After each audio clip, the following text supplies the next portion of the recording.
consciously studied or actually tried to learn, and which we had studied some 20-25 years back, why do we still remember it at top of our heads? Because they told us a story. They made the whole thing so interesting that we remember it still. Okay? That's what we're going to learn.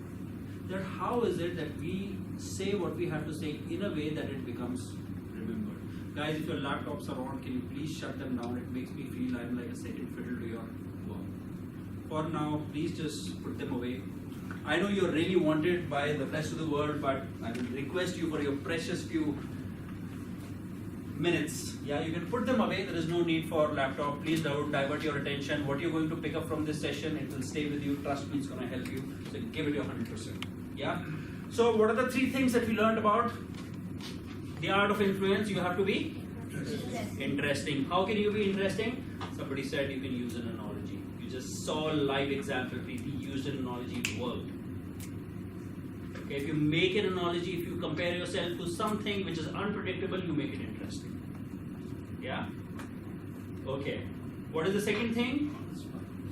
It has to be inspiring. Inspiring means that, I may be down in the ditches, but I want to get up and do something and change the world. There is a fire in me which wants to make a dent in the universe. If that feeling comes across through your mouth, because it's burning in your belly, it's going to inspire people. People are going to like it. People love people who are on missions.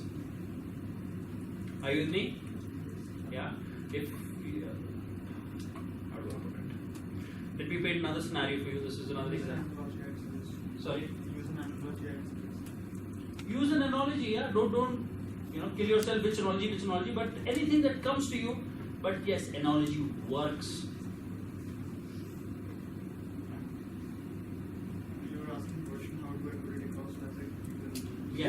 Yes, sir. You said that. And third is use a story. Build a bridge, connect the dots, make it interesting, inspiring, and use a story. Tell it in a way that one thing and another thing are connected in some way, and if I remember the first thing, my chances of remembering the things after that is easier. They are not disjoint parts of information. So if I say that, hi, my name is S1400008, I say I stay in sector 55, and in my company there are 15 people, and we do learning, design, and training development.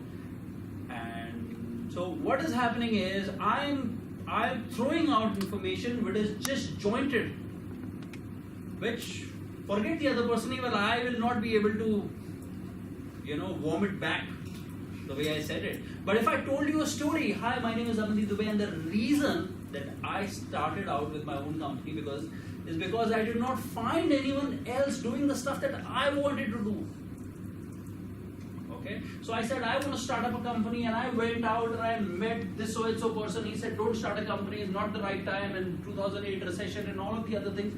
And I said, no, I have to start a company. I spoke to a few people and I got my first idea. I sold that first idea, I got my first project. And you know what the first project was? The first project was that I went to a company, and the company wanted to solve a big challenge that they were facing. I'll share with you, it's a real story.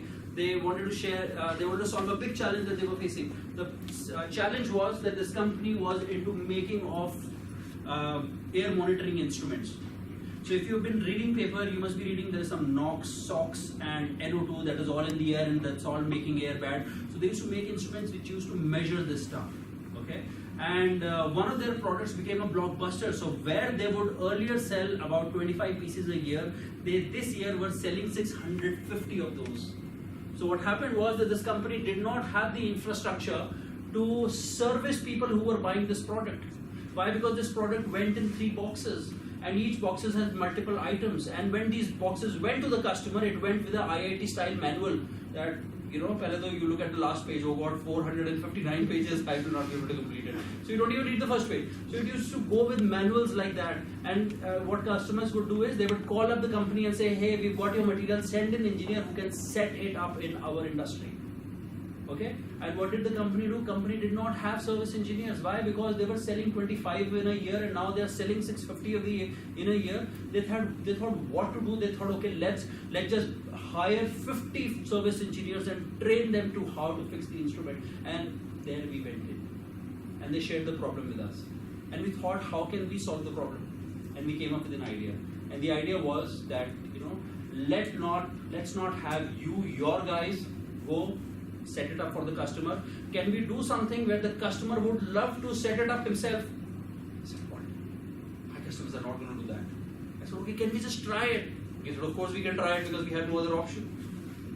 So we said, okay. So we created a game, and the game was a simple flash game in which we put all the parts of the instruments on a virtual platform, and we said, hey customer, it's a 2-minute game. If you learn to play this game, you'll be able to assemble your instrument in no time. So what do you have to do? Take your mouse, look at the pointer, hold the part that you want to put together, and put it on a virtual platform. And if you do something right, you will get a good, and if you do something wrong, you will get a not the right part. And if you don't know what to do, it will give you a hint that put this here first.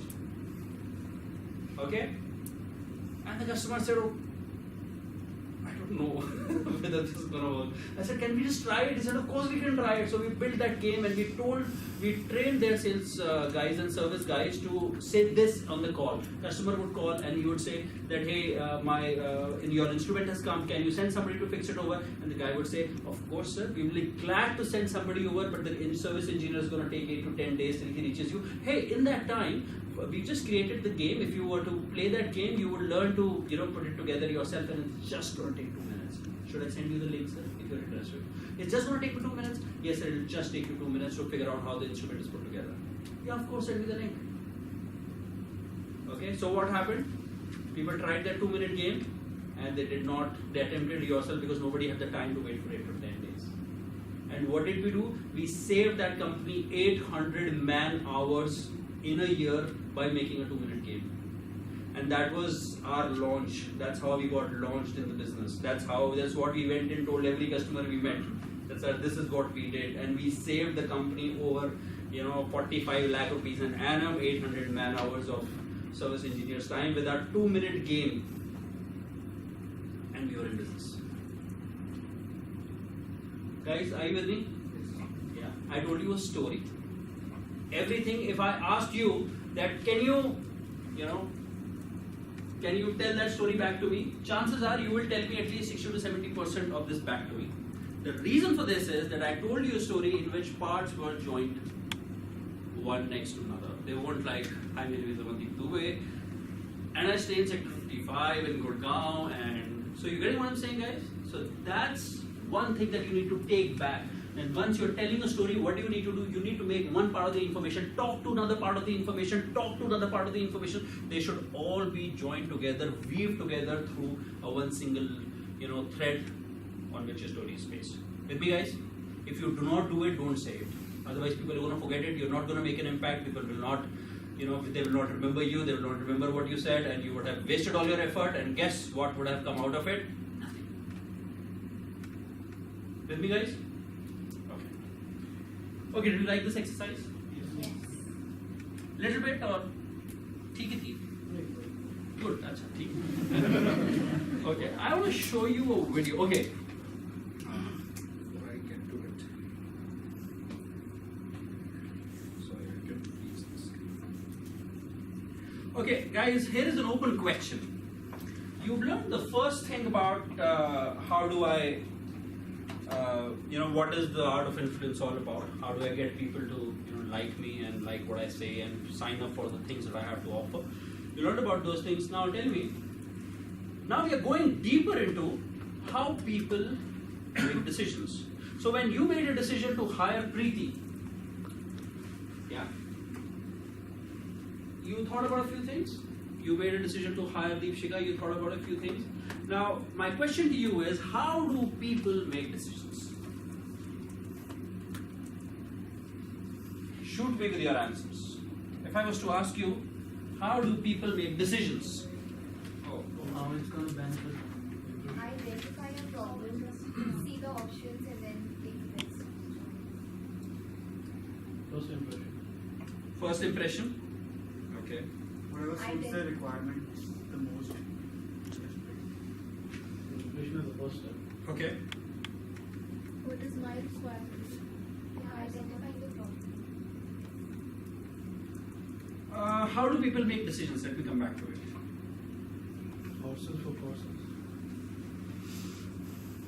Sorry, I didn't get that. How do people make decisions?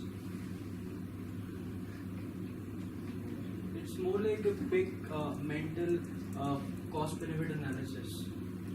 Oh, cost benefit analysis. Okay, how does that work? I mean, If you want to buy a TV, yeah. how do you go about it? I'll- Kaushik, by the way, it's a hard job, huh? To select a TV. Yeah, I know it is. Okay, so how would you go about it? I'll, yeah, no. That's the secondary thing. What I'll do is I'll check the specifications of the TV and then. Yeah, that is secondary. That is secondary. Yeah, for me that is secondary. Everybody has preferences. Come on. I'll look at the text first. Then I'll check my wallet, how much I have, Okay. and then I'll arrive at a decision. Before that, I'll shortlist a few TVs, of course. So,